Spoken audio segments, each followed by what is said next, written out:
Good morning, everybody. How are you today? Good morning, Mom. Well, let me just tell you right up front. How many of you are hungry?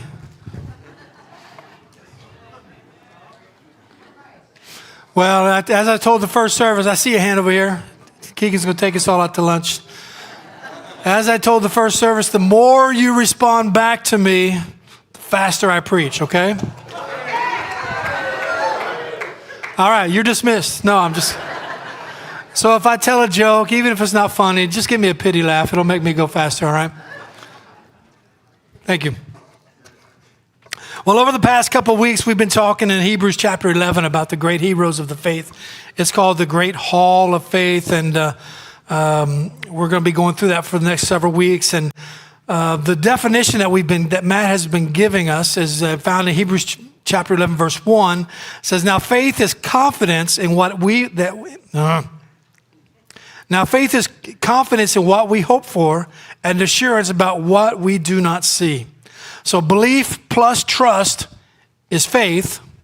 Faith is not some mental assent where you just have all this information and there's no action out of it. It is, but faith is trust that ignites action or obedience. In other words, one of the evidences of faith, James says, is works.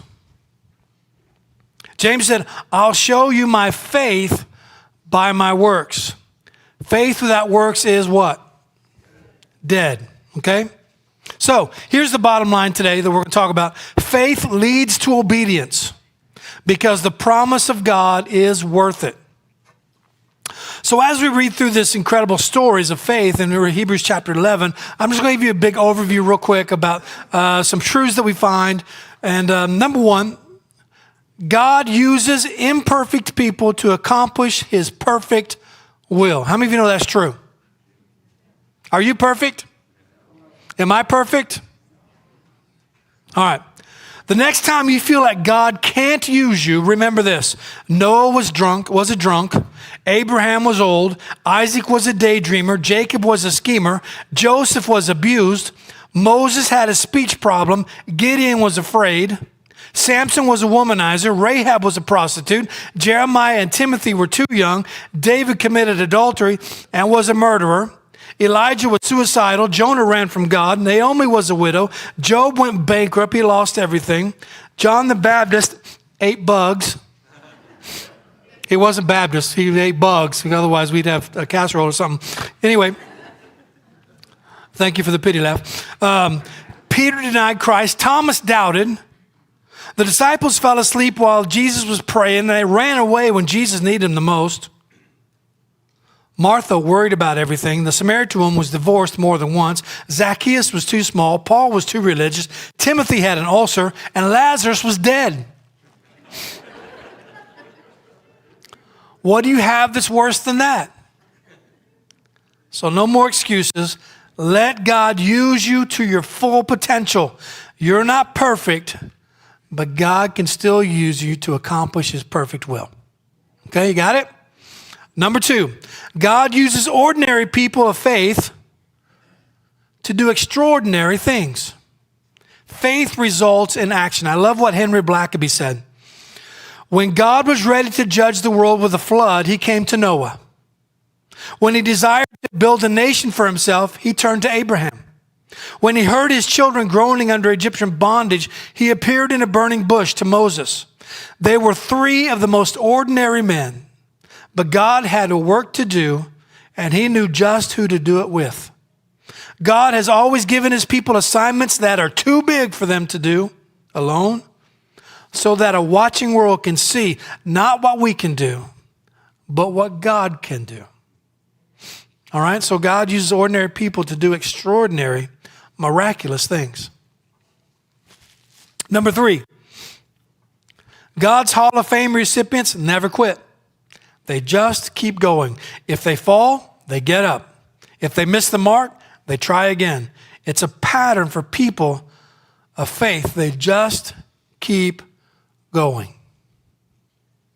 Number four, God's promises are true, but sometimes there's a waiting period to their fulfillment.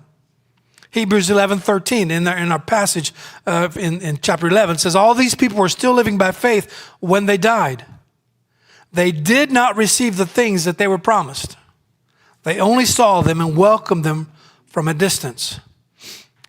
Matt preached last week about Abraham and Sarah and the promised child. God promised them for 25 years. God came to Abraham and said, when he was 75 years old, I'm going to give you a son. This son's going to be, you're going to have so many descendants from this one son. There's going to be so many of these stars. And if you could count the stars of the heaven, that's how many children, descendants you're going to have. If you could count the sands by the seashore, that's how many descendants you're going to have. But Abraham turned 100. Where's the baby? All right? So in fact, by the way, the baby came. In fact, not only did Abraham and Sarah have to wait for their child, their descendants had to wait for their Messiah. Hundreds and hundreds of years for their promised Messiah. Of course, he came and they rejected him. And since he came, Christians for the last 2,000 years have been waiting for what? The Lord to return. It's a promise. We're waiting. We're waiting. But just because we're waiting does not mean it's not going to happen. It will, just as God promised. So many times when God promises something, there's a not yet, but someday answer. When I was thinking about that, I was thinking about those massive cathedrals over in Europe. Have you seen those pictures or been there? These huge things that go hundreds and hundreds of feet into the sky. And when I read about it, the people who started those cathedrals, the people who laid the foundation stones for those cathedrals, they never saw the end of that cathedral. Matter of fact, they didn't see half of the cathedral built. Their kids didn't see the cathedral built. And sometimes their grandkids didn't even see the finished product of these cathedrals. Being involved in the construction of a cathedral required a willingness to be a part of a process that was much larger than oneself. Hebrews 11:39 says, these were all commended for their faith, yet none of them received what had been promised. Verse 40 says this, I like this, since God had planned something better. These heroes of the faith show us these lessons. They believed God, they trusted God, they trusted in the promises of God. And the result of this faith catapulted and propelled them into action. And they became heroes of the faith. Now we're going to take a look at Abraham today. Last week, Matt took Abraham and Sarah. Sorry, my nose is just running. By the way, in the future in this sermon, there may be some tears shed on my part. As I told several men this morning, I always tell men this, if your eyes leak, your head won't swell. So just hang in there. If I begin to cry, just cry with me because we'll get out quicker, okay? So last week, Abraham and Sarah. Next week, Matt is going to tackle Abraham sacrificing Isaac. Today, we're going to take another part of the story from Abraham. Obviously, Abraham was a great example when it comes to faith. The Apostle Paul in Hebrews said that he was the father of all who believe. That's pretty significant, isn't it? Hebrews 11:8 says this, by faith, Abraham, when called to go to a place he would later receive as his inheritance, obeyed and went, even though he didn't know where he was going. Now let's stop there because I can relate to Abraham. There are so many times I get in the car and have no idea where I'm going. My wife is my co-pilot. She tells me everywhere to go. Matter of fact, if my wife was in the car and we have to go someplace new, I will not remember where we went until I do it myself, by myself. All right? With myself, by myself. Makes sense, all right? I am directionally challenged. I never know where I'm going. If it weren't for Evelyn, I'd be lost all the time. I could give you examples, but I'll just give you two quick ones. When we lived in Houston, Texas, we grew up in Houston. I grew up on the south side. She grew up on the east side of Houston. And I knew that town. I mean, come on, it's big, but I know where I'm at. Well, we were driving. We had worked in Lufkin, Texas, 2.5 hours north of Houston. And we had moved back to Houston, and we were going back to Lufkin. Going back to Lufkin to visit some friends, play some dominoes if you're from Texas. And 2.5 hour trip. We got in the car, we began to drive, and All of a sudden, I look around and said, Evelyn, this does not look familiar at all. She goes, well, yeah, you should have turned back there. And I'm, what? Since when do you not tell me where to go? She goes, well, you've lived around here. I figured you knew. I said, no, I always turn my mind off when you're in the car. I don't know where I'm going. It just, because she just tells me, turn here. Even times when I know where I'm going, she'll say, turn right. I said, well, can I get there going left?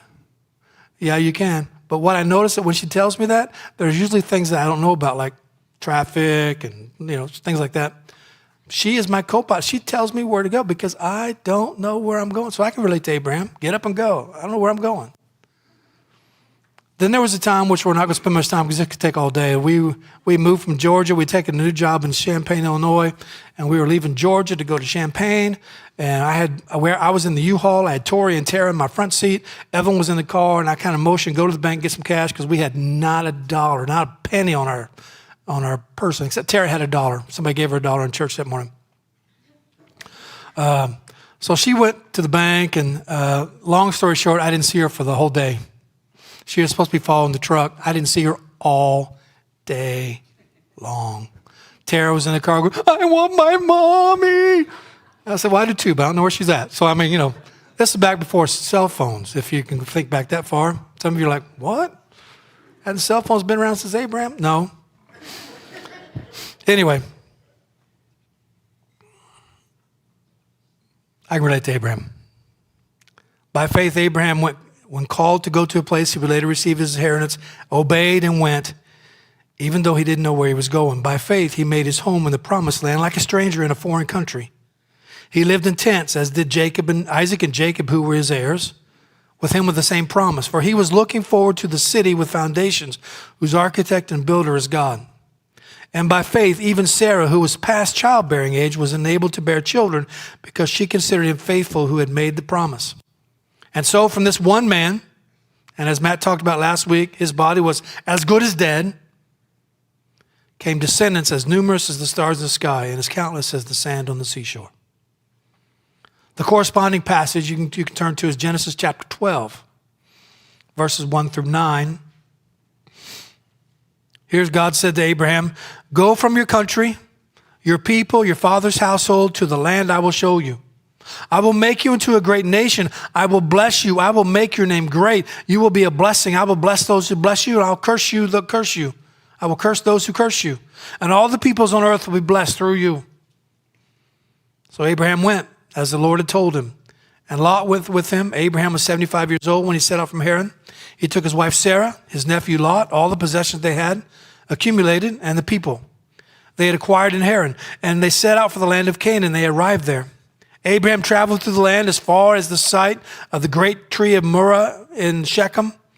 At that time, the Canaanites were in the land. The Lord appeared to Abraham and said, to your offspring, I will give this land. He built an altar there to the Lord who had appeared to him. From there, he went toward the hills of Bethel and pitched his tent with Bethel on the west, Ai on the east. There he built an altar. He worshiped to the Lord, and he called the name of the Lord. And Abraham set out and continued toward Negev. So as I read this passage, who's in charge? God is in charge. God is always in charge. Whether you think you're in charge or not, God is in charge. Whether you think our government's in charge, God is in charge. No matter what, God is in charge. Say that with me. God is in charge. Now, we just got our hearts and need to match what our head says and thinks, all right? The point being that God is active in every circumstance of life. He is active. He's moving. He's doing things. All God told Abram to do is what? Leave. Abraham, I just want you to leave. However, seems like a simple request, but that request required him to leave his country, his people, his family, his culture. In other words, God asked him to leave his comfort zone. Many times God comes to us and says, you know, Ron, it's time to move. Time to move on to something new. It might be where you live. It might be where you work. It might be in that toxic relationship we have with one of your friends or whatever. God is never going to let us settle into just a comfortable Christian life. I agree. We're gonna go faster even. When Abraham left, God gave him promises. He promised these wonderful things for him. I'm going to make you a great nation. That's a good promise. I'm going to bless you. I like that. I will make your name great.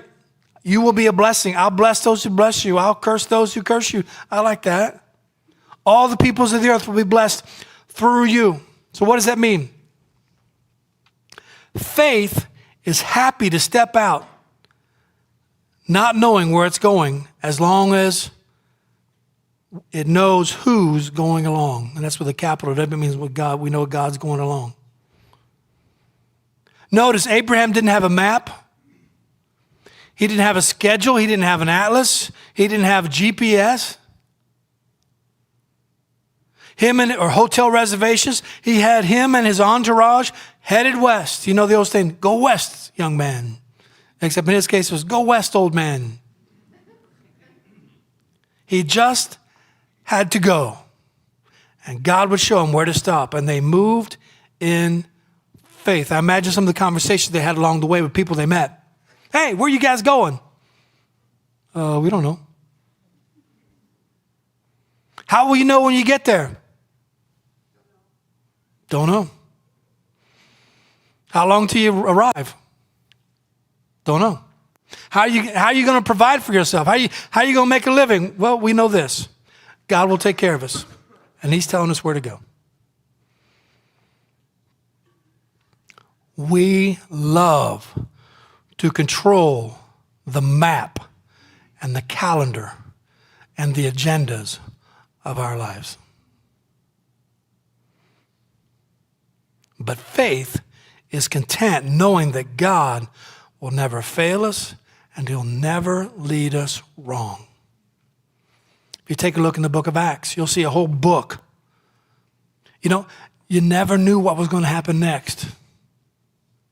The Spirit was in complete control. They just lived and moved and spoke and got together and they just went. It was all revealed to them and they moved in faith. There's a church we used to go to. I used to listen to their music a lot.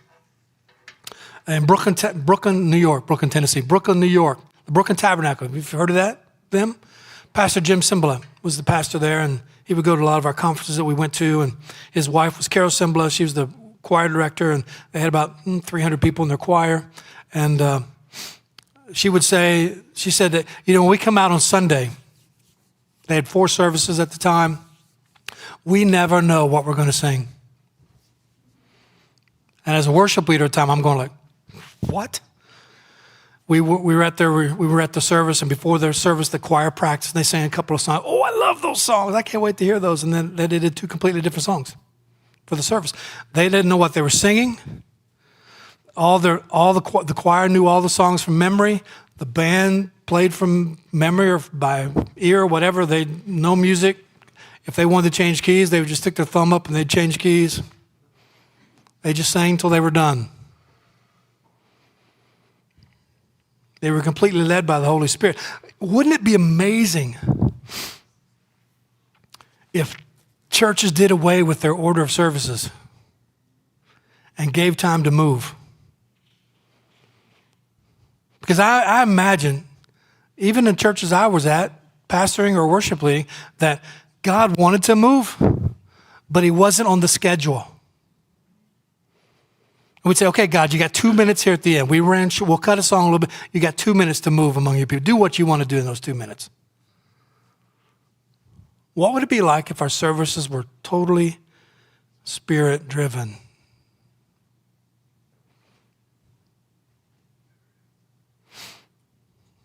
But for the record, that would freak me out. I'm a Baptist. I live by schedules. Abraham trusted in a sovereign God, a God that's in control of all things at all times. And what we learn from this is that people of faith can trust God without knowing the why or the where or the how of what God wants to do in our life. And when Abraham obeyed God's command to leave and go to the promised land, he simply had to give up his past. That's not easy, is it? We know that God has a long track record in our history. We have the Bible. It tells us all the things that God has done in the past. So that gives us comfort in knowing that the same God is the God of the past is the God of the future, right? It's relatively easy for us to trust the God of history because we can look back and make a judgment on his reliability. But sometimes when we're asked to do something in the future, as Abraham was, where it's unknown, and we think, God, you have never seen what I'm getting ready to go through, and yet you've asked me to go. That takes faith. It's hard to trust the God of the future sometimes because it's unknown. But here's the key. But the God of history is also the God of the future. The future generations of Abraham depended on Isaac's survival. The promise was, Abraham, you're going to have a son, and through that son, the whole world will be blessed.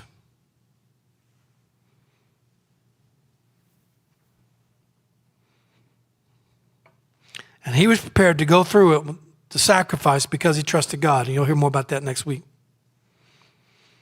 So even though Abraham didn't understand the why God wanted him to slay his son, he knew that he could obey God without hesitation.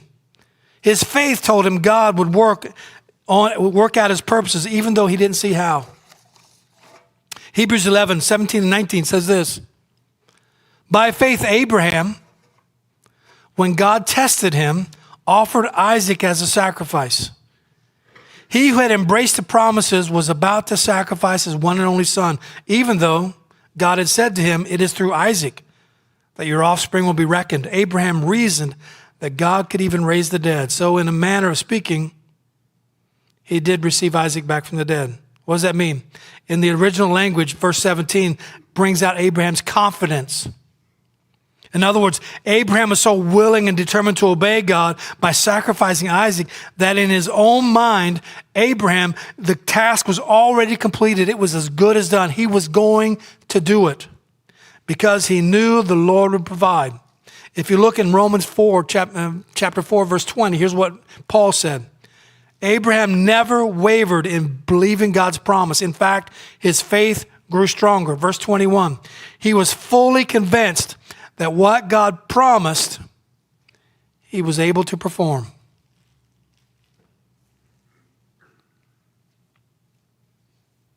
The problem in these verses is that the fulfillment of God's promise to Abraham depended on Isaac's survival. If Isaac was to die, how could the promise be fulfilled?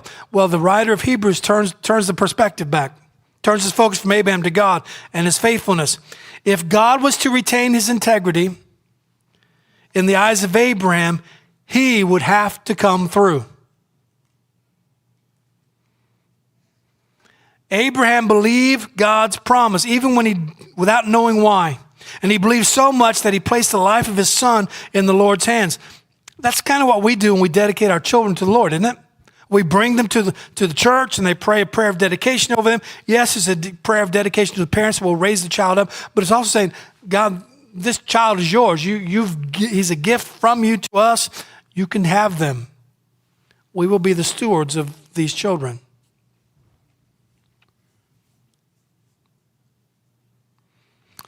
Abraham was able to do it without the slightest hesitation of doubt that God would stay true to his word. He believed that God would make a way, and he did. He supplied a ram. His obedience rested in the faith that God had a plan for this impossible situation. Now, what was to be the more natural response that Abraham would have had to God saying, hey, I want your son. I want you to sacrifice your one and only son. Well, mine would have been, because my name's not in chapter 11, right? My response would have been, can I get a second opinion? Is there anyone else we can talk to about this? Is there somebody else's child that I can sacrifice for you? God, don't you remember that Isaac is the one, and if we kill the one, then we're going to have to go through this all again. Sarah, she's older now. I'm older now. And as we already said, my body's as good as dead. I would have tried to negotiate. But Abraham's obedience rested on his faith that God had a plan. James 2:23 says this, Abraham believed God, and it was credited to him as righteousness, and he was called a friend of God. You know, God likes to test us and shake things up in our life. Again, shake that comfort zone out of us. That's where we learn to live by faith and not by sight. Flowers, they would never grow. One thing, I'm not a flower person. We kill everything that we plant. But what I do know that if storms never come in the life of plants and flowers, guess what? They die. Plants, flowers need storm. They need rain.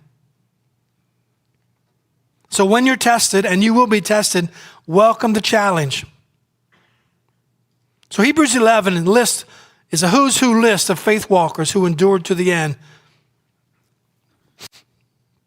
But unfortunately, stepping out in obedience comes with many hardships and hurts. We just looked at what Abraham was asked to do. That's a hard thing, isn't it? Get up and leave your comfort zone, sacrifice your son. In 2 Corinthians 11, Paul gives a whole laundry list of things he went through when he answered the call to follow Jesus.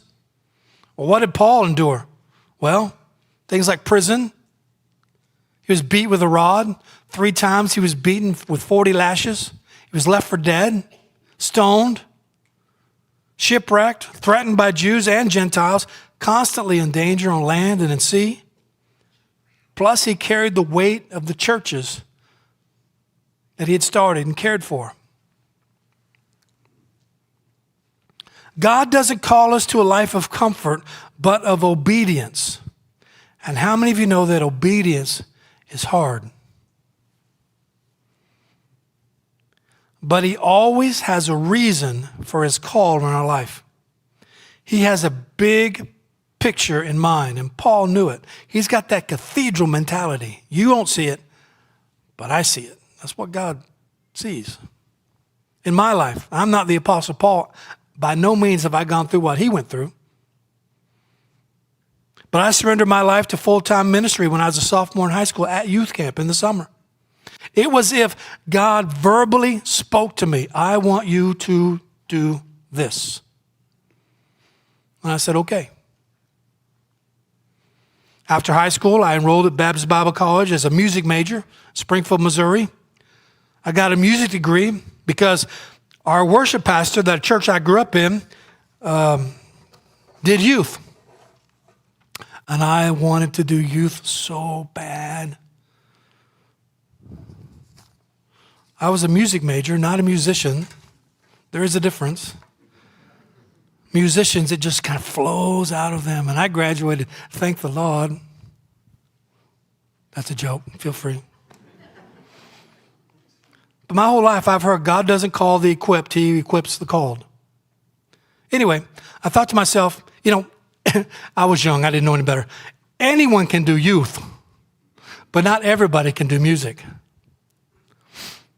Well, it wasn't long after I was in worship or the music director that I went on my first youth choir tour. And it wasn't long, and we did a couple of them. It wasn't long before I realized not anybody can do youth. I don't want to do youth. You've got kids on a bus screaming their lungs out, and after the first day on the road, they can barely speak. And I'm thinking, you guys have to sing. It's a choir tour. You have to sing. Anyway,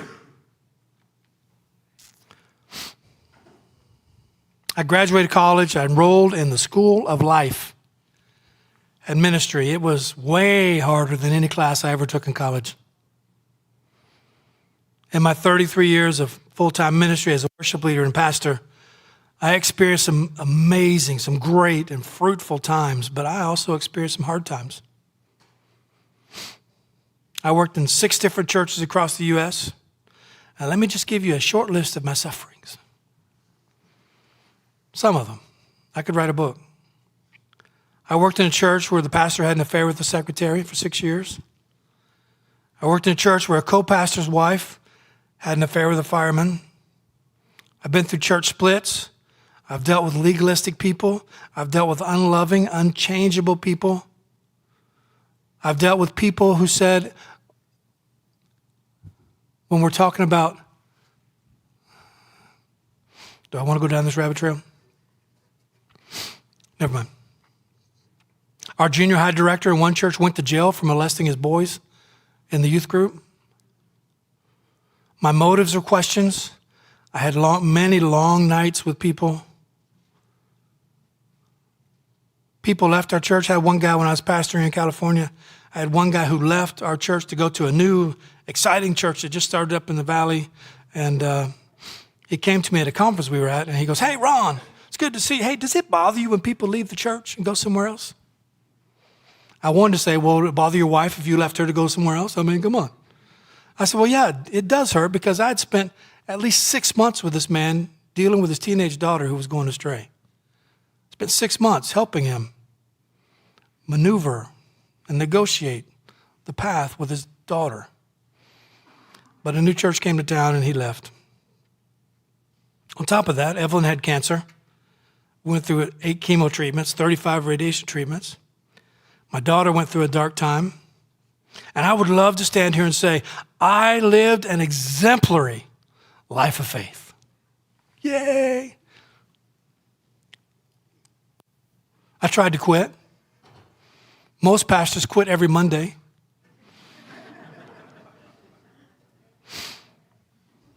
One time I was going to quit. It was between churches, and I applied to work for the FBI. I had passed all my tests. All I had left was my physical test, and I was training. I'd run at least 50 yards a day. I'd do a couple sit-ups, all that kind of stuff. Anyway, I was training hard because my heart really wasn't in the FBI. It was in ministry. But God lovingly renewed my call with a phone call from a pastor who offered me a job like a few days before I was supposed to do my test. I was even hired by a big church in Missouri. We had sold our house, went to Springfield, Missouri, bought another house that they were building. 2 weeks before we were supposed to have our going away party at the church I was at, the pastor from the church I was going to called me and said, "Hey, Ron, just want to give you a heads up. I'm leaving, and it's really not a good time to come." We had no house. And we had a contract on a house in a city we weren't going to. Anyway, luckily the church I was at wanted me to stay, so that was good. It was just one of those moments where I would pray and say, "God, how dare you say, ha, I was just kidding on that move." What do you do when you know it's God's will to go and it all falls apart? Well, God continually spoke into my life time and time again and reemphasized what he wanted me to do. By the way, this is God's MO. He did it throughout the Bible. Elijah wanted to quit. God came to him in a still small voice. "Yeah, get up, Elijah. There's a lot of people that you can help." Jonah ran away. God said, "No, you don't. Come back." Peter, you deny me. So what? Feed my sheep.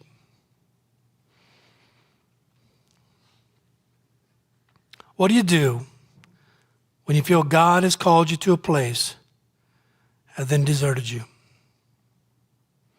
I read a story. Mariah, come on up, Mariah. It's a long story, so stay with me. Back in 1921, a missionary couple named David and Sylvia Flood went with their 2-year-old son from Sweden into the heart of Africa, the Belgian Congo. They met up with another young Scandinavian couple, the Ericksons, and the 4 of them sought God for direction. In those days, with much tenderness and devotion and sacrifice, they felt led to go out from the main mission station and take the gospel to a remote area. It Huge step of faith. They ended up in the village of can't say it now, Nadalera. But the chief would not let them come in the village because he was afraid that if they were bringing this new God to his village, that all the gods that they worshiped, they were going to rain down fire on their village and it was going to destroy them. So the chief said, no, you can't come in here. So they set up their mud houses about a half mile up the slope. They prayed for spiritual breakthrough, but there was none. Their only contact with the village was a young boy who was allowed to sell them chickens and eggs twice a week. Sevilla Flood was a tiny woman. She was 4'8" tall. And she decided that if this was the only African she could talk to, she'd try to win that boy to Jesus. In fact, she did. But there were no other converts. Zip, none. Meanwhile, malaria came to the region and began to strike one member of the little band after another. In time, the Ericksons decided, you know what, they had enough of this suffering. And they went back to the central missionary station. Dave and Sevilla Flood remained near the Nodalero to go on alone. Then, of all things, Sevilla found herself pregnant in the middle of this primitive wilderness. And when the time came for her to give birth, the village chief softened a little bit, just enough to allow a midwife to help her. A little girl was born. They named her Aina, A-I-N-A. The delivery, however, was exhausting. And Sevilla, already weak from bouts of malaria, the birth process was such a heavy blow to her stamina, she lasted only another 17 days before she died. Inside David Flood, something happened. Something snapped. He dug a crude little grave, buried his 27-year-old wife, and took his child back down the mountain to the mission station. He gave his newborn daughter to the Ericksons and said, I'm going back to Sweden. I've lost my wife, and I obviously can't take care of this baby. God has ruined my life. And with that, he headed for the port, rejecting not only his calling, but God himself. Well, within 8 months, both the Ericksons were stricken with some disease and died within days of each other. The baby was turned over to some American missionaries who adjusted her Swedish name to Aggie and eventually brought her back to the United States, and she was 3 years old. This family loved the little girl, but was afraid that if they went back to Africa, some of the government officials would try to separate her, so they decided to stay in the United States. They changed from missionary work to pastoral work. And that's how Aggie grew up in South Dakota. As a young woman, she attended North Central Bible College in Minneapolis. There she met and married a young man named Dewey Hurst. Years passed. The Hurst enjoyed a fruitful ministry, and Aggie gave birth to first a daughter, then a son. And in time, her husband became the president of the Christian college in Seattle. And Aggie was intrigued to find such a Scandinavian heritage there. One day, a Swedish magazine appeared in her mailbox. She had no idea how it got there, who sent it, and she couldn't read it because it was in not English, all right? I found out this morning it was Yiddish, all right? But as she turned the pages, all of a sudden a photo stopped her cold. There in this primitive setting was a grave with a white cross, and on the cross were the words, Sevilla Flood. Aggie jumped in her car and went straight to the college, found the faculty member who could translate the article. She said, what does this say? The instructor summarized the story. Well, it's about missionaries who had come to Nodalera long ago. There was a birth of a white baby, the death of a young mother, and one little African boy who had been led to Christ. And how after all the whites had left, the boy had grown up and finally persuaded the chief to let him build a school in the village.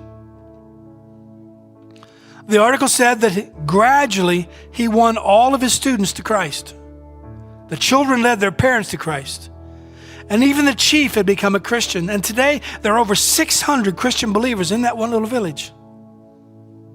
All because of the sacrifice of David and Sevilla Flood. Now here's the Paul Harvey rest of the story. For the Hearst 25th wedding anniversary, the college where they worked presented them with a vacation to Sweden. They went, and there Aggie found her real father, an old man, David Flood. He had remarried, fathered 4 more children, and generally ruined his life with alcohol. He had recently suffered a stroke, still bitter. He had one rule in his family: never, ever mention the name of God in this house. He took everything from me. After an emotional reunion with her half-brothers and half-sister, Aggie brought up the subject of seeing her father, and they hesitated. You can talk to him. He's very ill now, but you need to know, whenever he hears the name of God, he flies into a rage. Just want you to give you a heads up. Well, she was not to be deterred. She walked into the room. There were liquor bottles thrown everywhere, and she approached a 73-year-old man lying in the bed, and she said, "Papa?" He turned and began to cry. "Aina," he said, "I never meant to give you away." "It's all right, Papa," she said. She took him gently in her arms. "God took care of me." And with that, the man instantly stiffened. The tears stopped flowing. God forgot all of us. Our lives have been like this because of him. And he turned back to the wall. Aggie stroked his face and continued, undaunted, "Papa, I've got a little story to tell you. It is unbelievable. You didn't go to Africa in vain.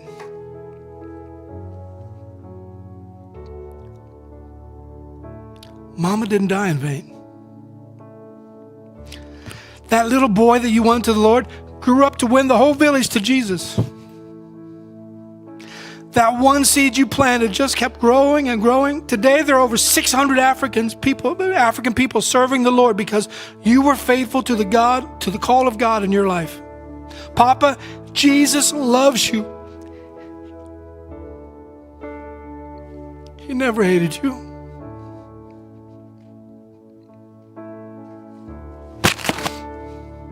Sorry, this happened the first service too.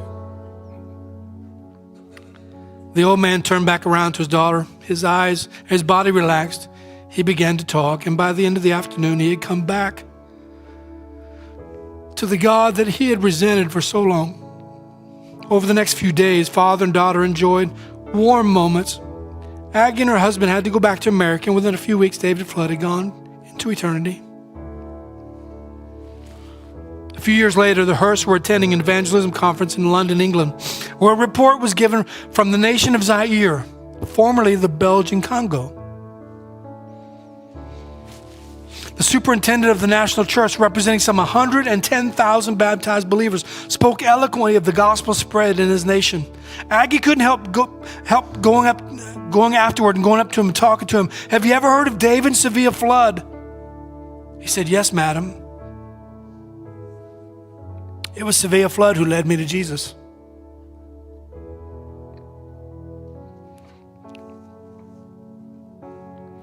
"I was the boy who brought food to your family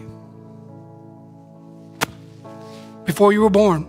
In fact, to this day, your mother's grave and her memory are honored by all of us." He gave her a big old hug and said, "Hey, you need to come to Africa to see, because your mother is the most famous person in our history." In time, that's what Aggie did. That's what Aggie did and her husband did.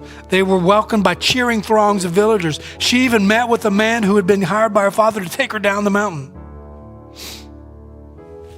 But the most dramatic moment was when the pastor took her to see her mother's white cross for herself. She knelt in the soil. She prayed and gave thanks. Later that day in the church, the pastor read from John 12:24. He said, "I tell you the truth, unless a kernel of wheat falls to the ground and dies, it remains only a single seed. But if it dies, it produces many seeds." Listen, don't be afraid. When you don't know exactly how God's going to lead you, provide for you. Where God guides, God provides. If you're like David Flood and you feel that God has broke all of his promises to you and led you down a path of heartache and pain, go back to your sovereign Lord. Go back to your loving Father and seek his face. He loves you. He doesn't hate you. Hold on tight to him. Believe him. Trust him. Walk in faith. Don't quit. He is a promise-keeping God. One day too,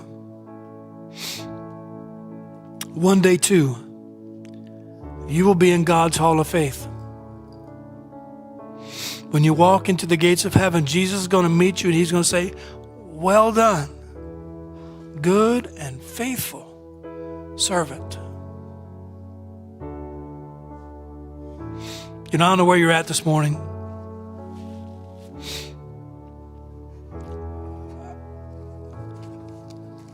There may be something in your life that God is asking you to step out and walk away from. Maybe it's a habit. Ron, don't mess with my habit. I'm comfortable with my habit.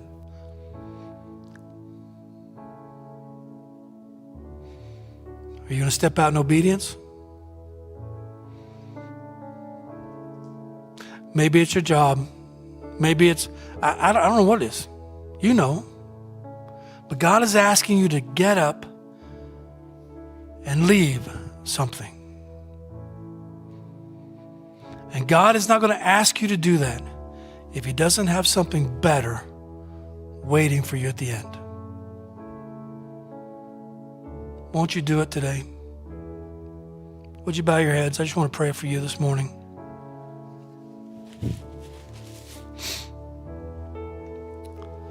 Father, we are so grateful for your word and for the example of these people in Hebrews 11. God, they're not superhumans. They're not something that we can say, well, I'll never be that. They're just ordinary people who do extraordinary things because of faith. The same faith that's available to them is available to us. The difference is the choice to be obedient or not. God, we know that a life of faith is not perfect. Being obedient to the call will bring heartache and pain.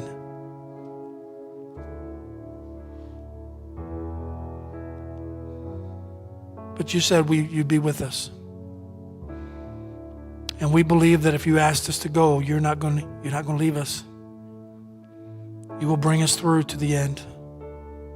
God, I don't know what's going on in people's hearts and lives today. You do. I pray that they will be a catalyst of faith building in their life. Help us not just to listen. Help us to obey. God, we thank you for the day, for our time together. In Jesus' name, amen. Hey, you all have a great day. We will see you next time. God bless you.